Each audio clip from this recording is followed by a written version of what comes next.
Hello and welcome to the third episode of our New South Wales Referees Life Member Series. Today we're talking to a man who's done 290 first grade games. It's Sean Hampstead. Welcome, Sean. Hi, Daniel. How are you going? Yeah, I'm good. I'm good.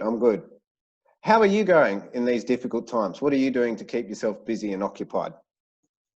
Well, obviously I'm self-isolating like everybody else. I'm actually still working because I'm in the police force, so I'm actually working at the hotels for all the Australian people returning back into Australia that have to go into quarantine, self-isolation. That's me there.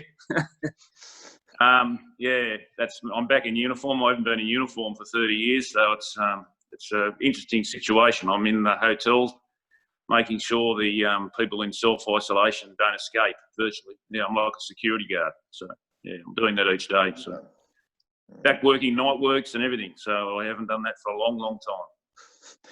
So, as you mentioned, you are a policeman. How did you get into the force and what kind of roles have you done throughout your career? You're obviously back in uniform here, but that hasn't taken up the large part of your policing career. It's been elsewhere? No, I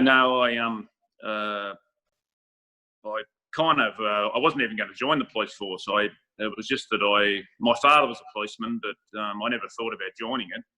And I just was working at Balmain Leys Club one day behind the bar, and I was talking to a bloke, we just talking behind the bar one day, and I asked him, what did he do today? And he just said, I've joined the police force. And I went and did all my fitness and my running and stuff. And then I said, that's interesting. So I went home that night and I got up the next morning and I spoke to Mum and I told my mother that I was going to join the police force. And she goes, oh, that's good, dear. So that's what I did. So I just joined the police force, only because I didn't even think about it till I spoke to that bloke behind the bar. I ended up beating that bloke down the academy, actually. So I actually joined before him. So, yeah. So what did your dad think of it? Was he proud as punch? Oh, he didn't really encourage it one way or the other. He obviously helped me when I put the application in because I was obviously fast-tracked. It was probably only a month or two before I put the application in until I was down at the police academy. So, yeah. He obviously fast-tracked it, but he never encouraged it one way or the other. He didn't discourage it or encourage it, really. And in the end, my brother actually joined after me. So, yeah, we all ended up being policemen. So there's obviously... I started at Balmain, just in uniform, and then I went to the detectives fairly early, and I've been a detective ever since. So, and that was 1986, so I've been in a long time. So. Away from policing itself, there's a bit of a social side. You're still involved in the police footy, refereeing a few carnivals and matches. Yeah. They have the police footy every year up at Port Macquarie, where they've got about 8 teams and they play each other in carnival. There's some photos of it there. It's always good. I go up there every year. I went up there this year. It's always in March. We just beat the COVID-19 restrictions. So we got the carnival done. It was good. Yeah, it's always good. Good bunch of blokes. I always have a good week up there. Get on the grog and a few games, and yeah, it's all a bit of fun, really.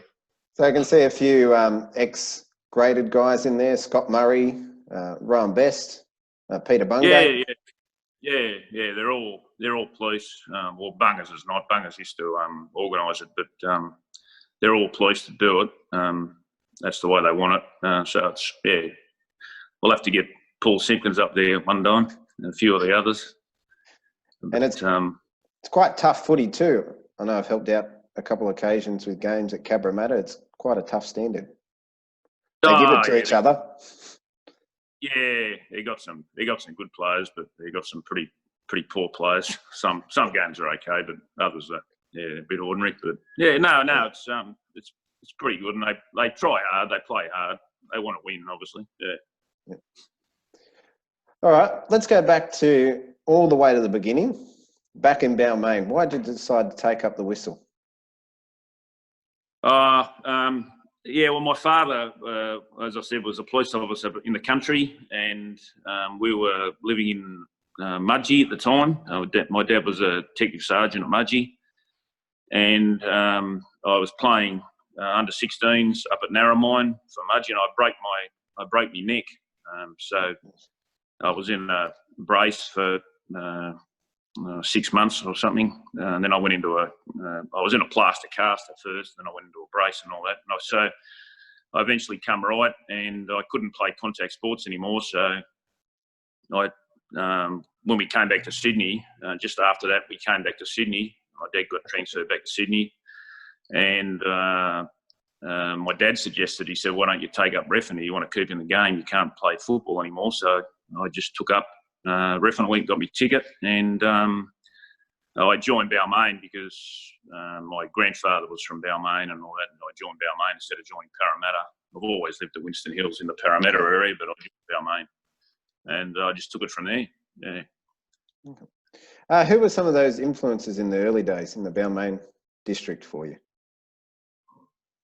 Phil McMahon. He's probably, up until last year, he was still the chairman and director of referees at Balmain. He was the director when I was all the way back when I was first coming through. That's how long he's been there for. And he was by far my biggest influence on my career. He used to come and watch me, and then I got into junior reps from Balmain and just went from there. But certainly Phil McMahon was the biggest influence on me. And then when I got into grade, when I was into junior reps, and then when I first got into grade, I'd have to say that Barry Barnes was a big influence on my career early on. He was one of the bosses with Kevin Roberts, I think, and Dennis Baggerino at the time. And he was certainly a big influence on my career. Did you have much to do with, question without notice, Max Thomsett and Graham West? They were a former Balmain referees. Yeah, well, Max was obviously a touch judge, and they were both in grade. And Graham was very much in first grade when I was coming through the lower grades, and when I just was at Balmain. So Graham wasn't really around Balmain much because of the fact that he was in first grade at the time. He was quite busy. He used to go to the meetings and stuff, and he used to encourage the young blokes, but he was a bit before me, and same as Max Thomsett. Max was the same too. Max was in grade, and their time was quite restricted. They probably helped out more of the board blokes from Balmain who were helping me out. So indirectly they were, but not so much as like directly having an influence on how I performed or anything. Okay. So you're graded member 777. Can you tell us a bit about your story coming from Balmain and then coming into grade? Was it 89 or 90 that you got graded?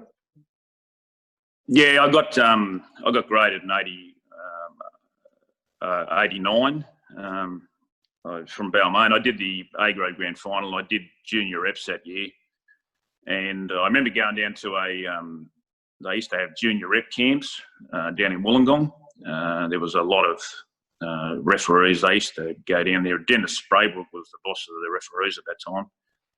And I remember him coming down to this junior rep camp, and there might have been probably 70 blokes in the camp. They came from everywhere, from Queensland and everything, in this camp down in Wollongong. And Dennis came into this. We were all in this auditorium, and he came into the meeting and he said to us, "Look around the room, look at everyone. Statistically, there's only going to be 2 people in this room that will ever do first grade in the centre." And I thought, geez, and I looked around, there's about 8 people there. I thought, gee, odds aren't good. But actually, that class of that year, he was totally wrong. I think there ended up being about 12 blokes that actually did first grade. There was Tim Mander, Stephen Clark, me, Kelvin Jeffs. There was a heap of blokes that ended up doing first grade from that camp. Were you fairly young for that time? Yeah, I was. I got graded at 21 or something.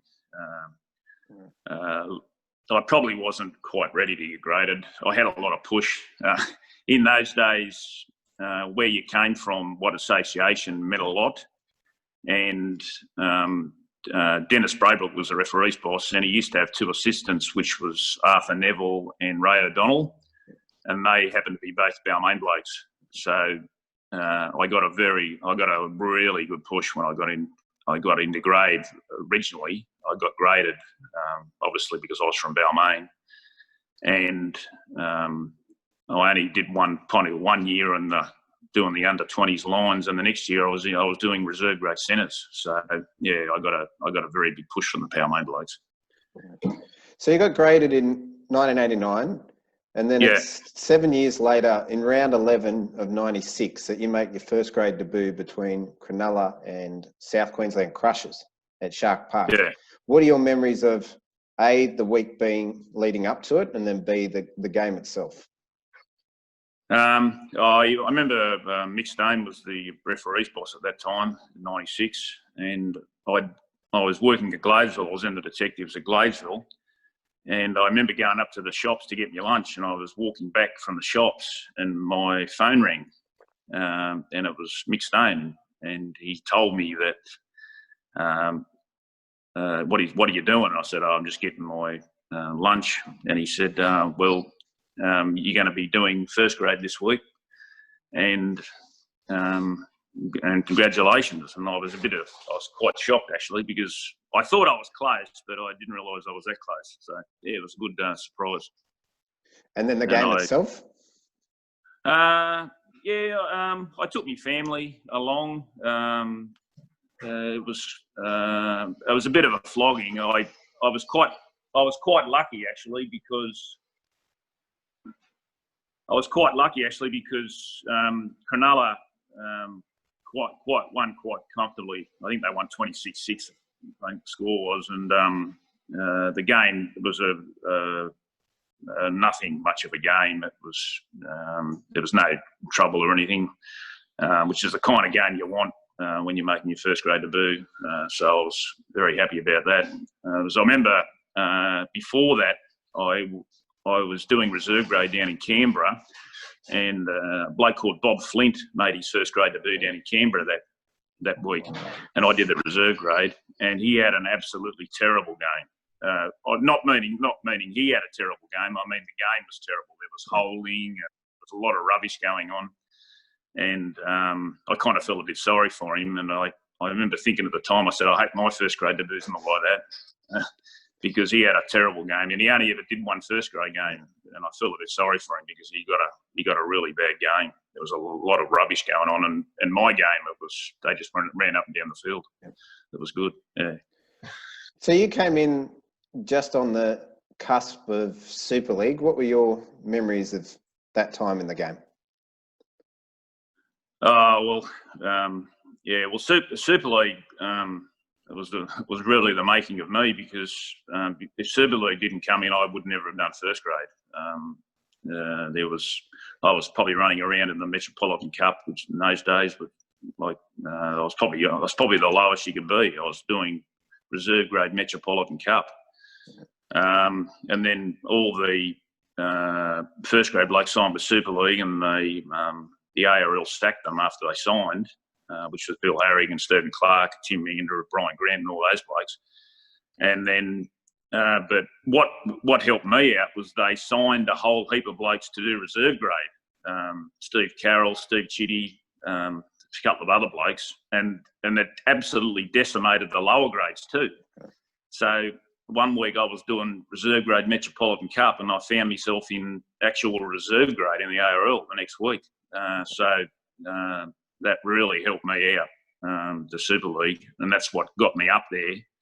And then when they came back together, I made they had 20 sides when they came back together, and I think I just scraped into the top 10, and then I stayed there. So I got very lucky.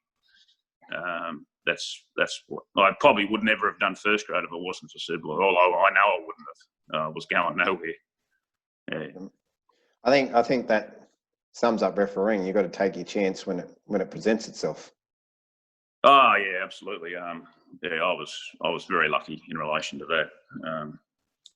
I couldn't get out of Metropolitan Cup reserve grade. When you're down that low, that's the low. You can't go any lower than that. If you're a centreman and you're in Metropolitan Cup reserve grade, you're the lowest of the low. So, yeah.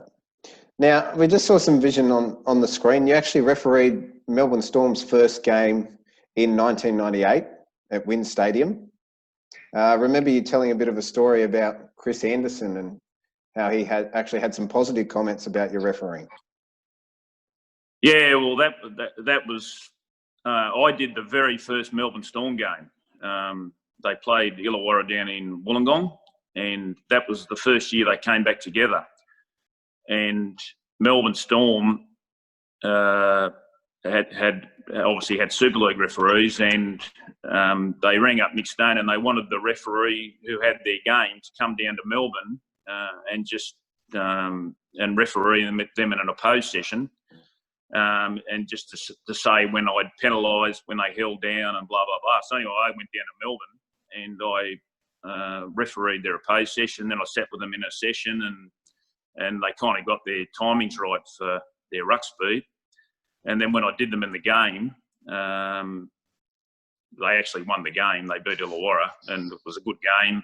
And then that week, there was a lot of conjecture about the refereeing. There was a few games that the media thought were poorly refereed, and they went round all the coaches and about what they thought of the refereeing on the weekend, and there was a lot of bagging going on. And actually, Chris Anderson came out in the paper and said that he was going to ring up Graham Annesley and congratulate him on our referee because I thought he was outstanding.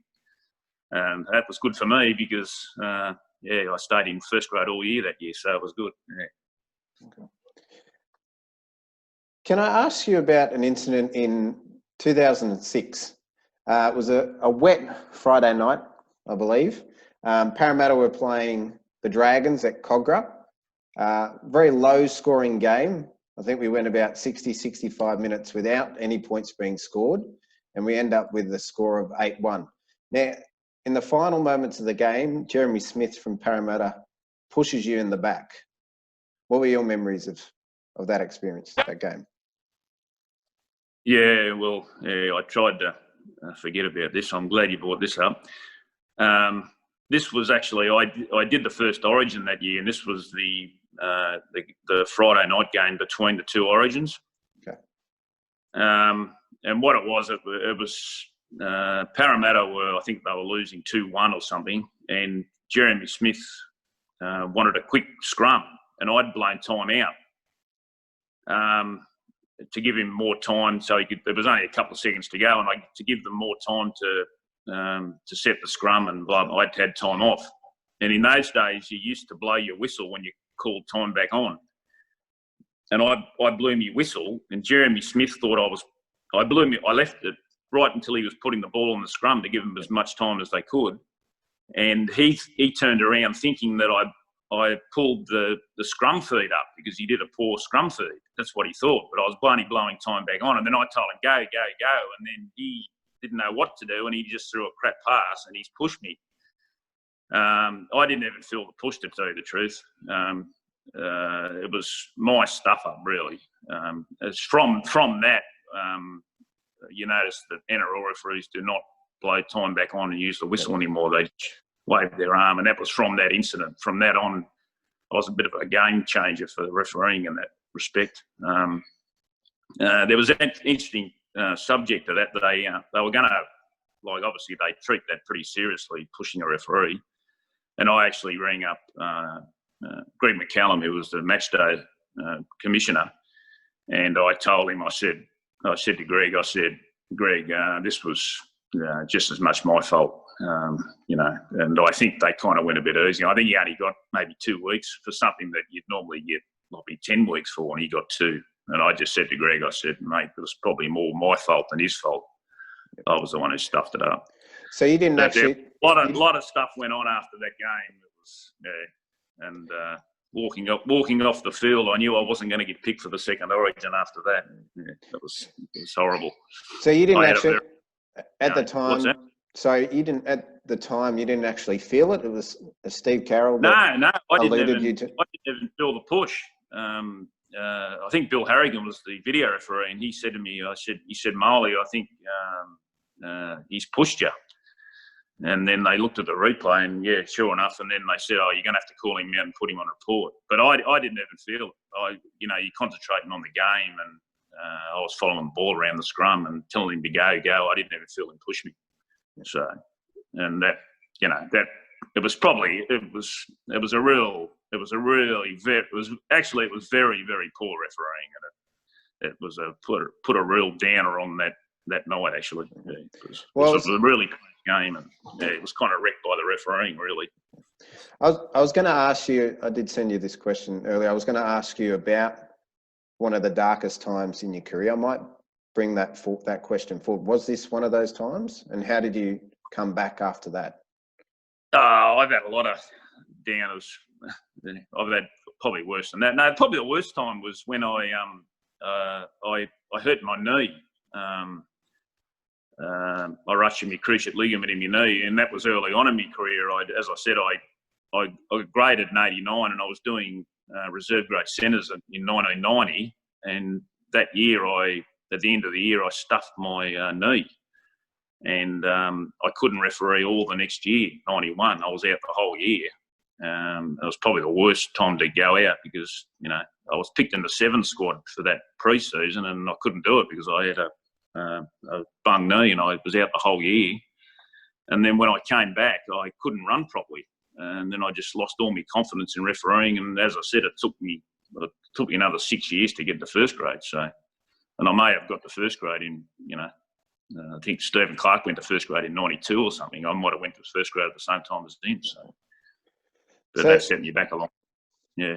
I think that's quite pertinent now. We have a few blokes in our graded squad who have made some strides forward. And then with this coronavirus, they've virtually had their whole year cut short. How did you set goals for yourself, or how did you motivate yourself knowing that you had the whole year out before you could get back into it? Yeah, well, I kept myself. I used to go to physio twice a day because I did it on work time. I did the injury, so it was hurt on duty. So I was able to go to physio twice a day, and I did that. I did a lot of work on my knee, but when you do what I did, I virtually ripped my cruciate off the bone, and it was a really nasty injury on my knee, and it took me a long time to get back. And I must admit, when I came back, you kind of forget how to run and stuff, and I lost a lot of confidence in my refereeing because I built my refereeing on my speed and my agility because I was quite young and thin. I'm a bit more fatter nowadays, but I built my refereeing on my speed and my fitness and stuff, and I did find it hard. But that's what I did. I just stuck at it, and I got lucky because of the Super League war.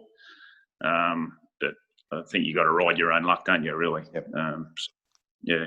All right, let's talk about some really positive times in your on-field career. Now, you refereed a couple of Test matches in 2003 and 2004, but you did 3 State of Origin games. Now, you did 3 games that were absolute crackers, and they were noted for several different things in each game. You did Game 1, 2004, where Sean Timmins kicks the field goal for New South Wales to win it. Game 2 in 2004 is the Billy Slater try of the century, the chip and chase and follow through. And then when you come back for Game 1 in 2006, we've got the Brett Finch field goal for New South Wales to win it in the last minute by 1 point. Firstly, how did you find the Origin experience? You were the first referee after Bill Harrigan retired to get the nod. And how did you find it refereeing compared to club footy week in, week out? Yeah, I'd done 2 Test matches before I did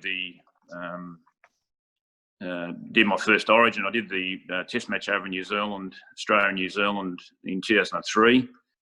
And then I did the Anzac Day Test in 2004 because New Zealand won that Test match over in New Zealand, and you know what they're like. They wanted me back for the Anzac game. So I got another Test match over, and I got the Anzac Test, and then Australia lost, and then New Zealand didn't want me again after that. That was it. That's another story. But so I'd done the 2 Test matches, and I kind of felt that the Test matches were like NRL games. I didn't feel that they were that much quicker or anything like that. And I thought, oh, okay, I can handle this quite easily. But then I did the Origin. I got picked for the Origin, and Bill Harrigan had retired, so I was the first referee after Bill Harrigan. And Bill came and told me, and he says, "Mate, you're going to have to get them back 13 metres because you've got no idea how fast they come off the line." And that was the first thing I noticed. I noticed from the kick-off, they're dead set sprinting off the line to make the collision. And I thought, well, they're not going to keep this up. You sometimes get an NRL game where they do that for the first, few sets, and then it just settles into a normal situation with a game. But this went on all first half. They were just sprinting off the line, and you're concentrating so much. That's what I found. It was the speed of it. It was another level. Like you couldn't believe how fast it was. It was incredible. And then I kind of thought I was kind of getting used to it a bit after the second one, and then New South Wales lost, and Phil Gill got rid of me. So yeah. I actually thought I had a really good game that second one up in Brisbane, but Phil Gill didn't think I did, and that was the end of me. So who told you about your first appointment to State of Origin? How'd you find out, and how'd you find that week leading up to it? I can't actually remember. I know that Robert Finch was the referee's boss at the time, and I know that a bloke called Keith Onslow, he was his offsider, and he brought Keith over to help us refereeing. He's got a football background. And I'm aware that Keith Onslow is very big on game management for refereeing. And after Bill retired, I think Keith told Robert Finch that the best game manager and the best game suited to Origin is Sean Hampstead's game. And I think that's probably why I got selected. But I don't know that. But that's what I heard later on, that Keith Onslow had a lot to do with my appointment. So I'm forever grateful of that. But in those days, it was they used to make recommendations for the appointment, and if the New South Wales or Queensland don't want you, they'll pick someone else. They virtually pick it themselves anyway. So it means nothing if you get you might get selected by the referees, but if they don't want you, they'll pick who they want. So that's the way it works. Now, there was another game of significance that you refereed in your career. In 2005, you travelled over to England and you did the World Club Challenge between Leeds and the Bulldogs. It was actually at Elland Road, which is the home of Leeds United in the football, not Headingley, where the Rhinos actually played. How did you find that experience heading over to England? Oh, I absolutely loved it. I'd say that was probably the highlight of my career. It was unbelievable experience at Elland Road. They chanted all the way through the game. I couldn't even hear that you didn't have you're on your own the whole game. You didn't have any touch judges, but you couldn't hear them anyway. All I could hear was the singing and the chanting going through my microphone. But I absolutely loved the experience. It was absolutely fantastic. And it was Elland Road is I don't know if you know about it, it's a soccer field. And they'd sold so many, it was sold out. I think it holds 40,000. Yeah. And it was absolutely packed, and it was an unbelievable experience. And I used to go, I did it on my whole career. I used to go for a walk before the game. A lot of people warm up in different ways, but I used to have a walk in different grounds. And I remember going for a walk through the streets of Leeds before the game, and all the people were coming into the ground, and they were all saying, they were talking to me as I was going past me on the walk. I didn't even know how they knew who I was. You think that, but they got a very good knowledge of football in north of England, and they were all wishing me luck and telling me that I had to give Leeds the best go and all this stuff, what they normally say. But I was quite surprised how many people actually knew who I was when I was on the walk. Yeah. All right. So there are probably two quirky aspects throughout your career that projected you to cult status, one of which is the Mr. Bean tag. How did that come about? Yeah, that came about. Well, actually, that was Gordon Tallis started that. I'd done Brisbane a couple of times that year, and then they were playing St George in one game. I think it was at Cogger or somewhere, and Gordon, he used to make wisecracks, try to put you off your game, and give us a penalty and all that kind of stuff. He used to go on with. He's not bad bloke, Gordon, but he's come over to a scrum. And he knocked the ball on. He knocked it on. He reckons it got stripped, and he was carrying on a bit, saying it was stripped and all this. And he's walked over to the scrum, and he's fuming. And he's angry with me because I ruled a knock on, and he thought it was stripped, and blah blah blah. Anyway, he put his head in the scrum, and then he's pulled it out, and then he's looked up at me, and I'm standing at the scrum, and he goes, "Oh, it's Mr. Bean." That's what he said. And the St George players on the other end, I think it was Lance Thompson or whatever, and they've had a bit of a giggle. And Sean Timmins, I think, was playing lock that game, or he was in the scrum. And then he said, Lance Thompson, he goes, "Oh, it's Mr. Bean, it's Mr. Bean." And then they started calling me Mr. Bean. And the St George players, and whoever they played the next week, they've obviously told that team that ref you've got calling Mr. Bean, and I forget who it was. It might have been Canterbury or someone, and they were calling me Mr. Bean all through the game. Come on, give us a go, Bean, and all this stuff, and it just stuck. It just went right through the clubs, and then it just stuck, and they started calling me Mr. Bean. None of the refs used to call me Bean; they used to call me Molly. But I've had a million nicknames, but all the clubs and everyone else called me Mr. Bean. That's what they did. They called me Mr. Bean. "Oh, you've got Mr. Bean today." And they called me like that on the field. They used to call me Mr. Bean on the field. They call me Bean. Can I ask where we get Molly from? Oh, well, that was Trent Elkin. Trent Elkin started that. I don't. I kind of do know why it was Molly. It started off as the Mole, and then it went to Molly, and then Trent Elkin used to call me Molly, and then all the rest started clicked on, and they started calling me Molly. I don't know. I don't even really know why he called me Mole. He used to call me Mole, and then he went to Molly, and then he just started calling me Molly, and then it stuck, and then everyone called me Molly. Yeah. Now the second aspect. Some people call me Mr. Bean too, I think. But I don't know. I wouldn't have a clue.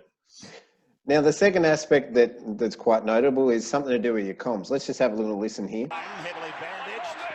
Penalty goes against the defence. Penalty goes to Newcastle. No, I didn't. I call movement now. That's what I call. No, I didn't. I call movement now. That's what I call. So this movement now call became synonymous with you. Was it something just out of habit that you just defaulted to, or? Yeah, I think it was. Everyone used to say move or movement or whatever, and I put in a filler to give it more time for the bloke to get off. That's why I said movement now. Yeah, and I started saying it all the time, and then I remember Robert Finch used to say to me, "Mate, please, you say it every tackle." And I tried to start to mix it up a bit. I used to say let him up and stuff. But yeah, that was why I did it. I put an extra syllable in to stop the gap between the time that you say move, than for them to actual move. So it's a more realistic. That's why I started doing it, and then I just started doing it. I probably got a bit out of hand actually, because I probably said it every tackle just about. Yeah, which is probably not comms. But I was never that good on my comms. You know that, Daniel? Yes. Oh, I don't know. Very, very good man manager. Very good man manager. And like you said before, managing a game and having a good feel for the game is extremely important. Extremely important. Let's move on to your last game. It's in 2008. It's round 26, Raiders versus the Bulldogs, and it's an extremely high-scoring affair. I think it's something like 52-32. What were your memories of that match? And did you know at the time that was your last game in first grade? No, I didn't actually. I remember the game. It was was a runaway game, the heaps of tries, very easy game to referee. There was no whinging, just did the game, went down to Canberra, did the game, came back. And no, I didn't know it was my last game. I thought that I would go on to the semis that year, and I didn't. And then I thought, well, there's always next year, which was going to be my last year anyway. I just wanted to do 300 games, and probably next year would have been my last year. And halfway through the year, I got called in, and that was my last game. I had no idea it was going to be my last game. And that was it. And that was it. That was the end of the career. And then I took up video refereeing from there and went on. Did assessing and stuff after that. But yeah, but no, at the time I didn't know it was my last game. It never intended to be my last game. We'll touch on the video refereeing in a minute. So the year after you retired is the first year of 2 referees. How would have Sean Hampstead gone in that environment with another mate on the field? Would have it suited your style?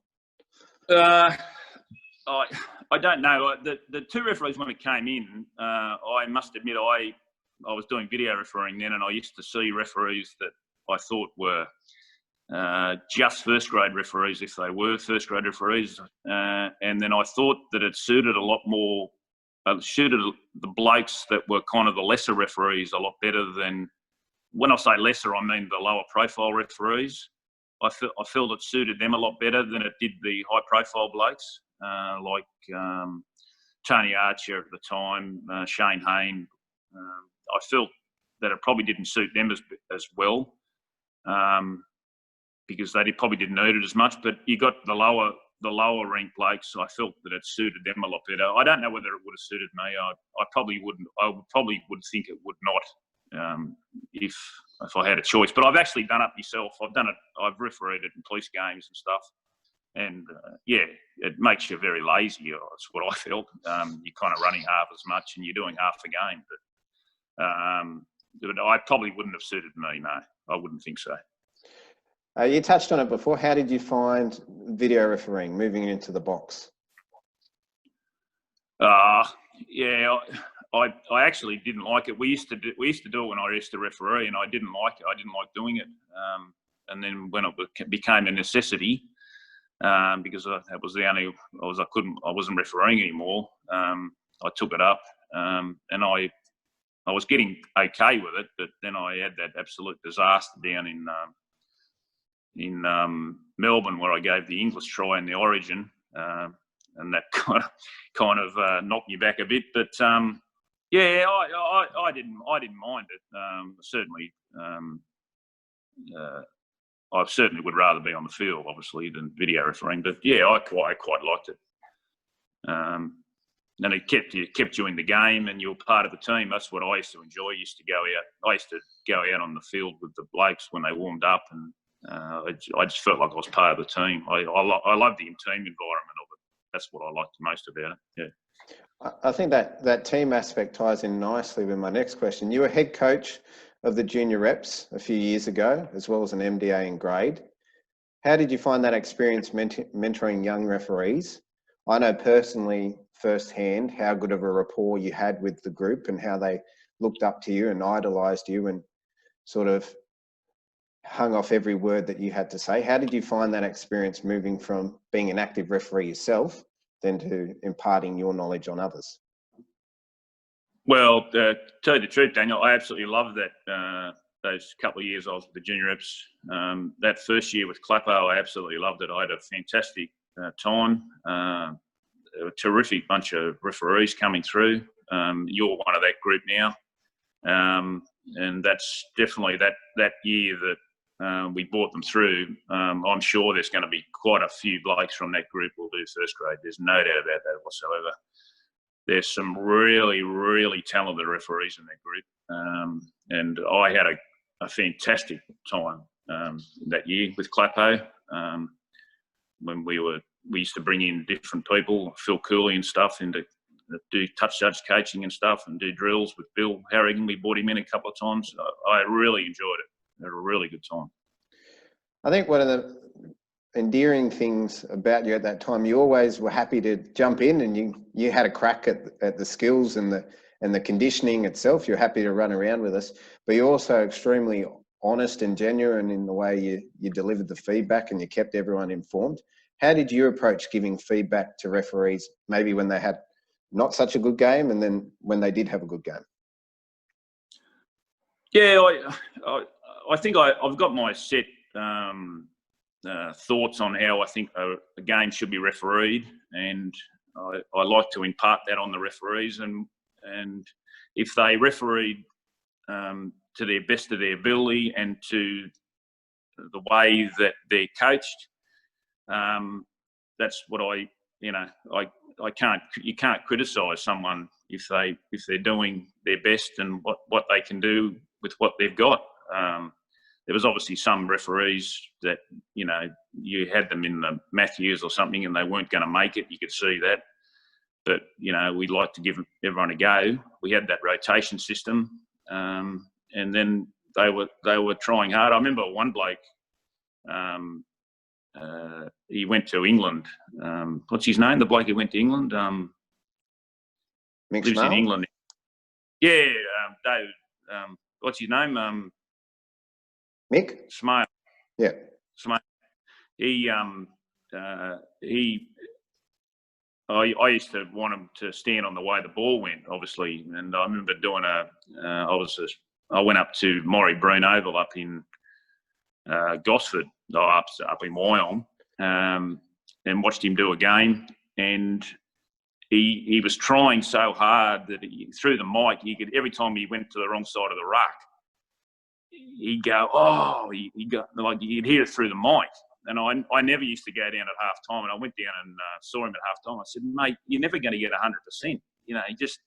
Just be aware of which way the ball's going to go. Sometimes it goes the other way. You can't help that. And then he really wanted to perform and go so well, and he improved out of sight. And he was probably the one bloke that I thought, he went from a bloke that really had no idea about refereeing to, I think he ended up the last round. He ended up in ball. He improved so much. And then we were looking at all the stats we used to keep, and he had clean sheets all the way through his games, and he improved out of sight. Yeah. And that was like, I really enjoyed looking at referees, how they went so well at the end. So we touched on it before with the police footy, but you're still keeping active refereeing. And once a year, I believe you participate in this Legends of League tournament. Can you tell us a little bit about that? Yeah, every year. I've done it, I think maybe it's been going for 3 or 4 years now. Me and Billy and Stephen Clark go up there and do it. And it's terrific. They got all the old blokes that used to referee, and we go up there and ref it and have a really good day. It's a really good day. And they sign autographs and stuff, and it's probably going to get bigger and bigger, actually. I think they took it to Newcastle last year in like November, and they made a bit of money out of it this year. The other years I think they've lost money on it, but the promoter made money this year, so it'll be on again. Well, hopefully it'll be on in November again this year, but we'll wait and see. But no, I enjoy doing that.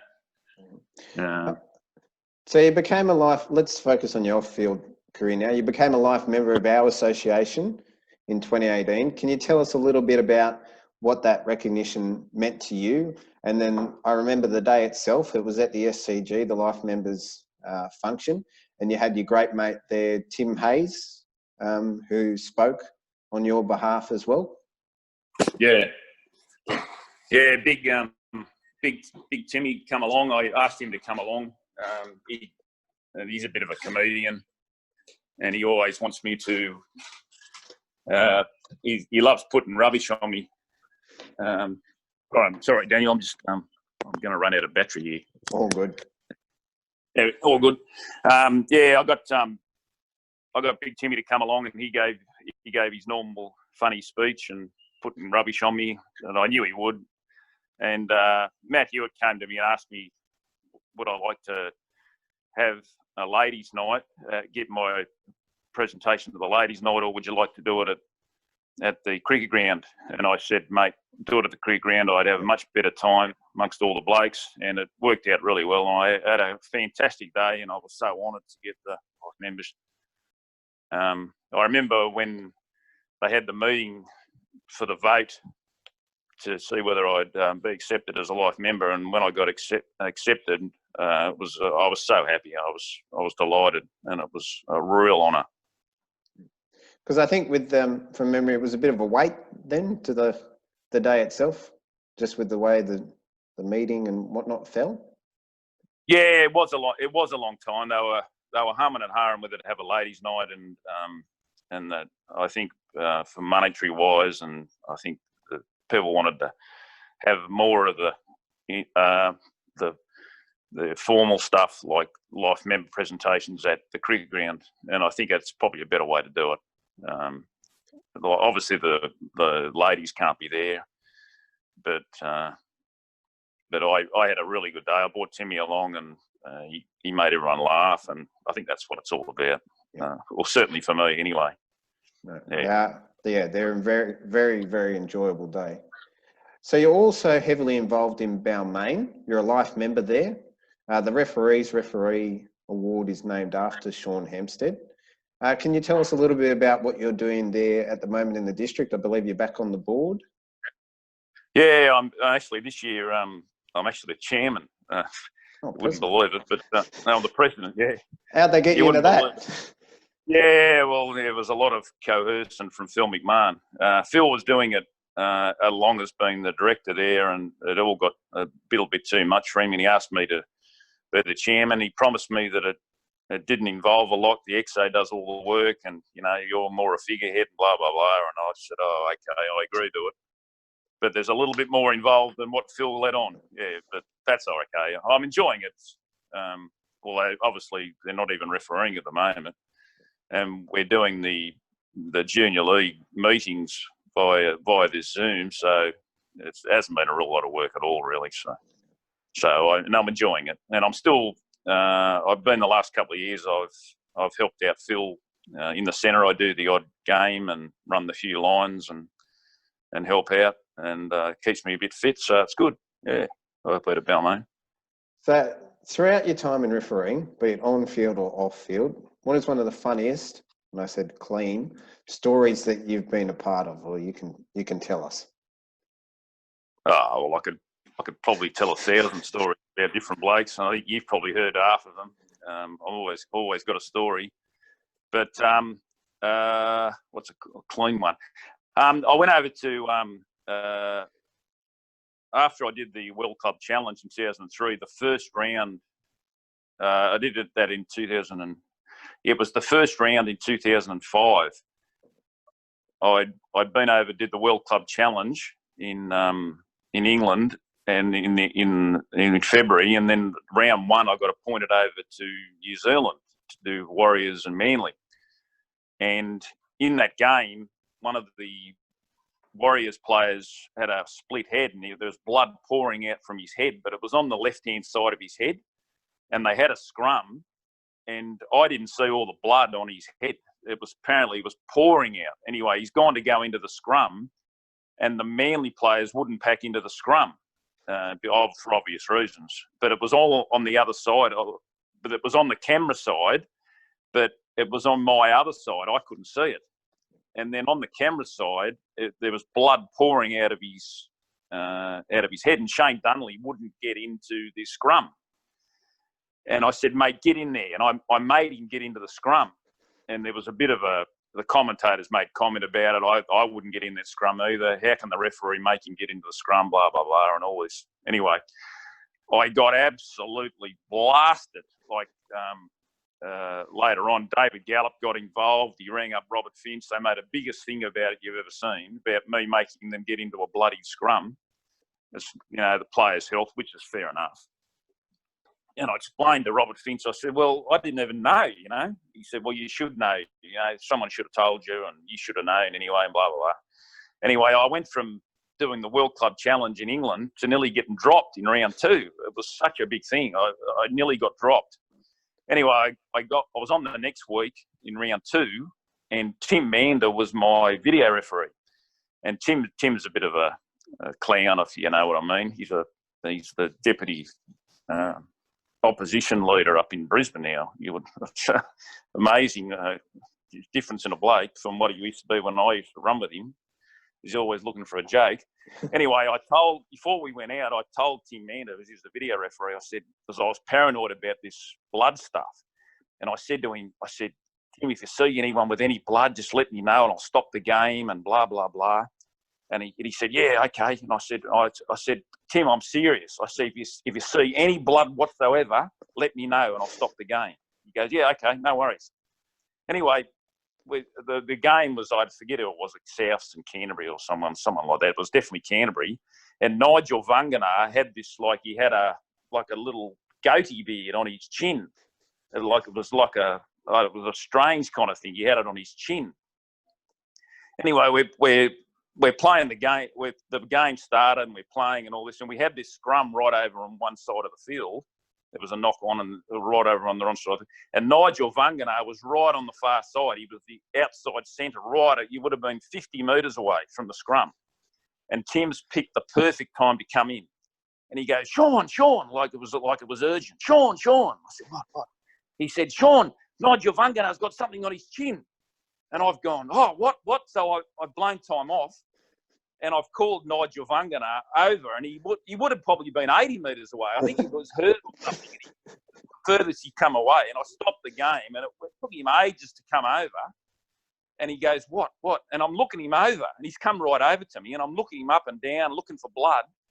And I thought, oh my God, he's got me. And then I hear this snickering, and like Tim turned the microphone back on for the mic for the video ref, and he's snickering and laughing, and I knew he got me. And I would have stopped the game for a couple of minutes while I'm calling Nigel Vunganar over to check him over for something on his. That's probably the cleanest one I've got. Mander, he got me a beauty in that one. All right, before we finish off with our Fast Five, either or, I've been asking each of the Life members, I think it's really important at this time when we haven't got any footy to reflect on why we do it and what are the things that we get out of it. So what's probably the biggest thing, thinking back over your career, that you've got out of footy or footy has given you? I think overall it's given me a lot of friendships. I've made a lot of friends. I've got friends for life. Certainly the blokes that I went through the NRL squad with, Paul Simpkins, Tim Mander, Stephen Clark, the blokes that I've made lifelong friends. I still play golf with Peter Louie up at Everglades, and he was my referee's boss in the early 2000s. Brian Green, I still speak with him. I've made lifelong friends. Another very funny man. Very funny man. Who's that? Brian Grant? Yeah, he is. That's probably the best thing. That's probably what I've enjoyed it. And obviously, I've got to do something I enjoy on the field. I certainly would never have got where I am in life in relation to football. Certainly as high as I've got in refereeing, that's given me that. And it's an ongoing thing. Like the last couple of years I've been doing the opposed sessions for Parramatta, so that's a little bit of an earner for me. It's an ongoing thing that I've got. Obviously, I'm not doing it this year with the coronavirus going on, but the last couple of years I've done Parramatta, and that's ongoing. So, you know, it's been a fantastic second job for me, and it's taken me all over the world, and I've had a really fantastic career in refereeing, and I've loved every minute of it. Yeah, I certainly think you've had a fantastic career, and the passion you have for the game is second to none. All right, let's finish now with our quick fast five. Barbecue or tomato sauce? Barbecue. Barbecue. Ford or Holden? Definitely Holden. The police cars we have, Fords and Holdens, and I reckon Fords are crap. If you ask me, yeah, definitely Holden. Yeah. Did you have a Holden growing up at all? A Tirana or Monaro? We had a Commodore station wagon a long time ago, but yeah, we've only ever had Hyundais ever since then. Yeah, we bought a Hyundai, and now we every time we get a new car, we go to a new Hyundai. We upmarket one, go to the next model. Yeah, that's the last 15 years. You've done both of these. So, state of origin or a grand final? I've only done a grand final. Oh, sorry. I mean, in terms of, didn't you video? A video ref. Yeah, I've done a couple in video ref. Definitely. I'd say a grand final. That's the pinnacle. I'd say grand final for sure. Beach or snow? Oh, definitely beach. And last one. I think I know the answer to this one, knowing you. Money or free time? Definitely money. Money. How did I know that answer? Because you used to teach my daughter, and you know that my daughter loves money, and I've got to make money for my daughter and my wife, for that matter. Yeah. Certainly do. Got to pay the shopping bills. All right. That's right. Shopping bills for the clothes and stuff. Thank you for your time today, Sean. It's been an absolute blast. Look after yourself, Lisa, the girls, and the rest of the family in these crazy times. And to everyone at home, look forward to seeing you next time. Goodbye.